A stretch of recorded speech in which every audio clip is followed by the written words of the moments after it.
The glass of water struck Marcus Bennett across the face just as the reception room fell completely silent.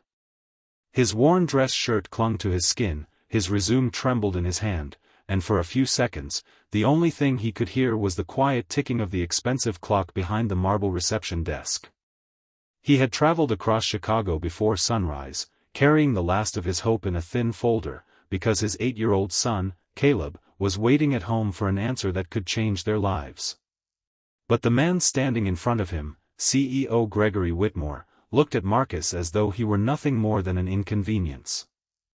Before we continue, if you believe kindness, hope, compassion, forgiveness, and second chances can change a person's life, please take a moment to like this video, share it with someone who needs encouragement, leave a comment, and subscribe for more stories that remind us never to give up on people. Marcus quietly wiped the water from his face with his sleeve. He could have shouted. He could have demanded an apology. Instead, he picked up the resume that had fallen onto the polished floor and took a slow breath.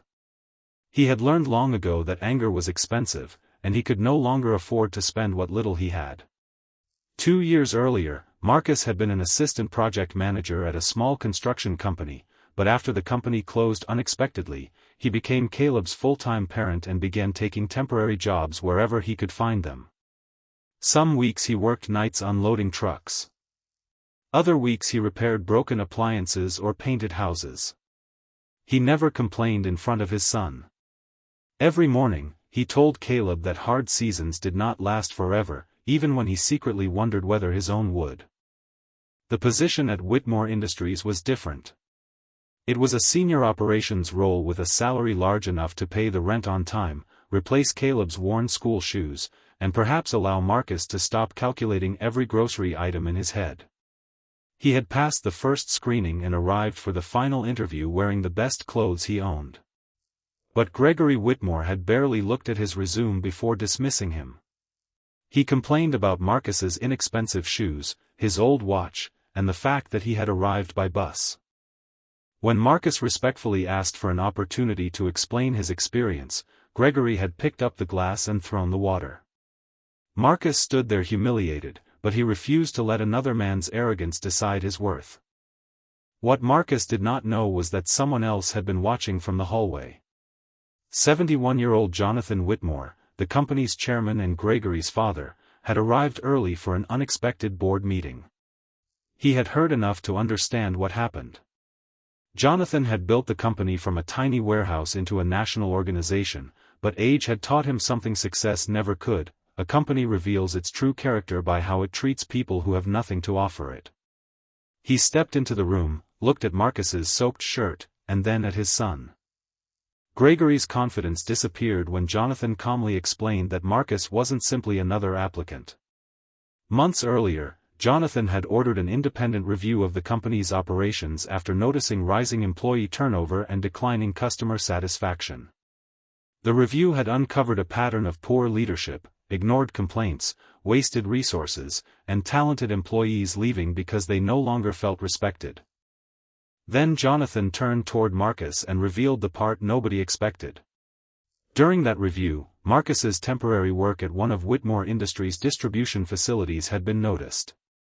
While working there overnight, Marcus had quietly reorganized a chaotic storage area, identified a costly inventory problem, and helped several exhausted workers finish their shift. He had never asked for recognition because he assumed nobody important was watching. Jonathan had been watching. Marcus had demonstrated leadership without a title, responsibility without authority, and kindness when nobody was rewarding him for it. Jonathan then told Gregory that the board had made its decision. Gregory was being removed as CEO, effective immediately, and Marcus had been selected to become the company's new chief operating officer, with the board considering him for the CEO position after a transition period. Gregory stared at his father in disbelief. Marcus was equally stunned. He hadn't come looking to take anyone's position. He had simply come hoping to earn enough money to give his son a safer future. Marcus accepted the opportunity, but he made one request: he wanted to keep working directly with the employees who had been overlooked. Within months, he introduced practical changes that reduced waste, improved scheduling, and created a program that gave struggling employees access to training and advancement. He remembered what it felt like to stand outside a powerful building with nothing but a resume and hope, so he made sure nobody at his company would be judged by their clothes, address, or bank account. Months later, Marcus came home one evening carrying a small box. Caleb opened it and found a new pair of school shoes. Marcus knelt beside him and smiled as his son hugged him tightly. Caleb asked whether his dad had finally found a good job. Marcus looked around their modest apartment and quietly answered that he had found something better, a place where people mattered.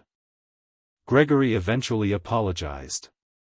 It took time, humility, and several difficult conversations, but Marcus accepted the apology, not because what happened was acceptable, but because he believed forgiveness could free a person from carrying yesterday into tomorrow.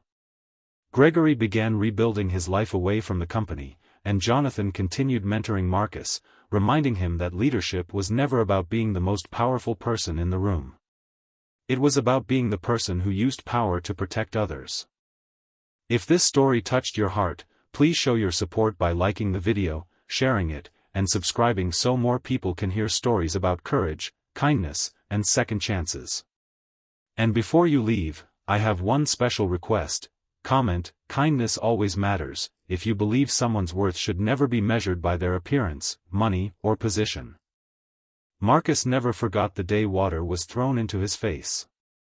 But he also never forgot what happened afterward. Sometimes the door that closes in front of you is not the end of your journey. Sometimes it is simply making room for a door you never imagined would open. And sometimes, the person everyone overlooks is the very person capable of changing everything.